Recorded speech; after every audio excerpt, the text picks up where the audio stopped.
माँ तो फिर माँ होती है। एक औरत अपनी 3 माह का बच्चा डॉक्टर को दिखाने आई कि डॉक्टर साहब मेरे बच्चे के कान में दर्द है। डॉक्टर ने बच्चे का मुआयना किया और कहा वाकई इसके कान में इन्फेक्शन हुआ है, और नोट पैड उठाकर कुछ दवाई लिखी और रुखसत किया। मैं हैरान था। औरत जाने लगी तो मैंने आवाज देकर उन्हें रोका। ओह रुक कर पीछे देखने लगी जैसे कुछ भूल गई हो। मैंने कहा बहन जी, आपका बच्चा 3 माह और 7 दिन का है जो बोल भी नहीं सकता, तो आपको कैसे पता चला कि इसके कान में तकलीफ है? ओह मुस्कुराई और मेरे तरफ रुख करके कहने लगी भाई जी, आप कान की तकलीफ पे हैरान है। मैं इसके रग रग से वाकिफ हूँ। ये कब रोता है, कब जागता है और कब सोता है।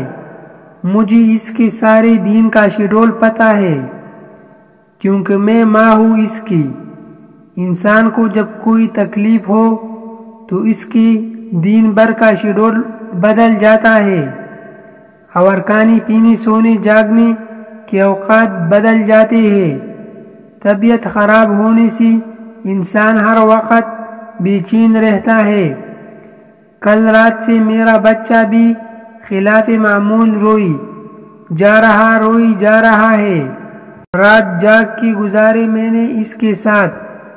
सुबह को मैंने गौर किया तो बच्चा रो रहा था, तो साथ ही अपना नन्हा हाथ अपने नन्हे से कान की तरफ ले जा रहा था। मैं बच्चे को इसके बाप के पास ले गई कि इसके कान में दर्द है। वो मुझे सवालिया नजरों से देखने लगी कि मुझे कैसे पता चला। इसने बच्चे के कान पे हाथ रखा तो बच्चा और जोर से रोने लगा, और मैं भी बच्चे की तकलीफ देख के रोने लगी। अपने बच्चे की तकलीफ बर्दाश्त नहीं कर सकी, क्योंकि मैं माँ हूँ।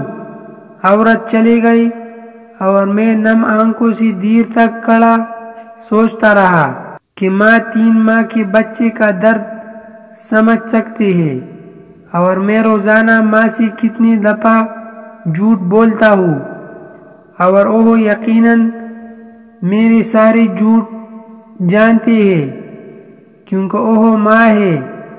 तब से मैंने कभी माँ से झूठ नहीं बोला। अल्लाह सबकी माँ को जिंदा सलामत रखी, और जिनकी माँ दुनिया से पर्दा कर गई हो, अल्लाह उन्हें जन्नतुल फिरदौस में आला मुकाम अता फरमाई। आमीन सुम्मा आमीन।